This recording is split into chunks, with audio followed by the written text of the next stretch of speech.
अब रुक करेंगे उत्तराखंड की ओर। देहरादून में भगवान श्री तपकेश्वर महादेव के 26वीं त्रयोदशी के अवसर पर भव्य शोभा यात्रा निकाली गई। ये यात्रा सहारनपुर रोड स्थित शिवाजी धर्मशाला से शुरू हुई है, जहां सीएम धामी ने देहरादून में शोभा यात्रा में शामिल होकर पूजा अर्चना की। संत और अन्य अतिथियों के साथ उन्होंने दीप प्रज्वलित कर यात्रा का शुभारंभ किया। शोभा यात्रा में तपकेश्वर महादेव समेत विभिन्न शिव स्वरूपों और ब्रह्मलीन महंत मायागिरी महाराज के डोले आकर्षण का केंद्र रहे। यात्रा के बाद तपकेश्वर महादेव मंदिर में विशाल भंडारे का भी आयोजन किया जाएगा। श्रद्धालुओं की सुविधा के लिए पुलिस के साथ सेवा दल तैनात रहा, जबकि सफाई, स्वास्थ्य और आपातकालीन व्यवस्था के लिए विशेष टीम, एम्बुलेंस और फायर ब्रिगेड भी साथ रखे गए हैं।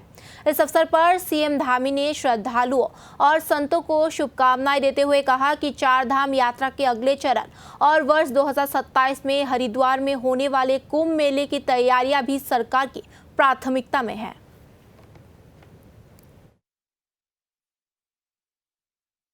सबसे पहले तो आज जो टपकेश्वर महादेव शोभा यात्रा, भव्य यात्रा जो हर वर्ष निकलती है, सभी भक्तजनों को, सभी श्रद्धालुगणों को और हमारे पूज्य संतगण जो इस पूरी यात्रा को संयोजित करते हैं और भक्तों का सैलाब उमड़ता है, मैं उसकी सबको बहुत बधाई देता हूँ, बहुत शुभकामनाएं देता हूँ।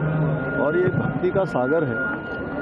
बाबा की कृपा से लाखों लोग इस यात्रा को किसी न किसी रूप में उसके सहभागी बनते हैं, पुण्य के भागी बनते हैं और ये यात्रा हर वर्ष एक नया उत्साह लेकर आती है। पवित्र मास सावन में होने वाली यात्रा निश्चित रूप से ये जो पूजा होती है, भगवान भोलेनाथ का अभिषेक होता है, शोभा यात्रा निकाली जाती है, इसके बाद सभी लोग अपने अपने कामों में लगते हैं और पुण्य के भागी बनते हैं और साथ ही धर्म के मार्ग पर आगे बढ़ने के लिए भी प्रेरित होते हैं। तो हम लोगों का भी एक मैं कहूँ कि एक भक्त के नाते, एक श्रद्धालु के नाते, ये टपकेश्वर महादेव सेवा दल भी यहाँ पर जो काम करता है, पूज्य हमारे महाराज जी, आज के महाराज जी वहाँ से कामाख्या से आए हैं, पूरे दिन रात ये लोग प्रयास करके इस यात्रा को और अधिक शोभा प्रदान करने में अपना योगदान देते हैं। मैं उन सबको भी प्रणाम करता हूँ।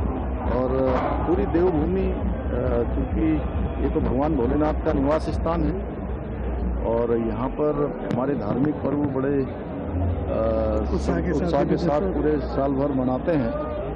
अभी चारधाम यात्रा भी चल रही है और उसका दूसरा चरण अब प्रारंभ हो जाएगा सितंबर मास में, क्योंकि मानसून के समय में, वर्षा काल में थोड़ा सड़कें वगैरह ये सब हमारे यहाँ पर थोड़ा परेशानियाँ होती हैं, लेकिन अब दूसरी यात्रा के लिए हम तैयार हैं। कुंभ भी हमारा 2027 का जो उसकी सारी तैयारियाँ हैं।